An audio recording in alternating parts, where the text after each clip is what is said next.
আগে অশিক্ষিতগুলো করতো, এখন শিক্ষিতরাও শুরু করে দিয়েছে। কদিন আগেই ফরিদাবাদের যে রাস্তায় বাগেশ্বর ধাম বাবা হিন্দু রাষ্ট্রের র্যালি করছিল, তার পাশ থেকে উদ্ধার করা হয় 350 কিলো RDX।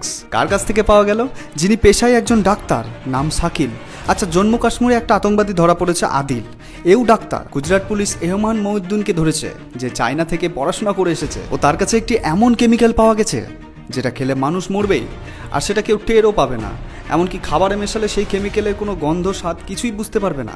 দিল্লির মর্মান্তিক ঘটনা আমাদের সামনে এসেছে দুদিন আগেই। তুমি জানো কি, যদি এই ব্লাস্ট না হতো তাহলে এরা মন্দিরে খাবারে বিষ মেশাতো।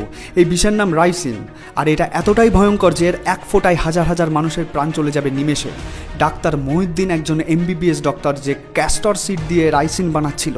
ওর প্ল্যান অনুযায়ী এই বিষ দিল্লি, আহমেদাবাদ, লখনৌ এর জল আর মন্দিরের প্রসাদে মেশানোর পরিকল্পনা করছিল। আমাদের কপাল ভালো যে আমাদের প্রশাসন এদেরকে সময়ে ধরে ফেলেছে, না হলে এটা ভারতবর্ষের ইতিহাসের সবচেয়ে বড় মাস পয়জনিং হতো। অশিক্ষিতদের কথা তো বাদই দাও, এখন পড়াশোনা জানা মানুষও এমন করছে। ছি, ধিক্কার হিউম্যানিটিকে। আতঙ্কবাদীর কোনো ধর্ম হয় না যারা এই কথাটা বলেন। তারা কেন এখন চুপ করে বসে আছেন?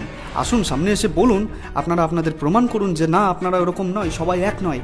কিন্তু আপনারা সেটা করছেন না। এই কারণে আপনাদের কমিউনিটির কিছু খারাপ মানুষের জন্য আপনাদেরও নাম বদনাম হচ্ছে। তবে যে বা যারা এই কাজটি ঘটিয়েছে তাদের কেউ রেহাই পাবে না। এটা আর সেই পুরনো ভারত নেই, এটা এক নতুন ভারত।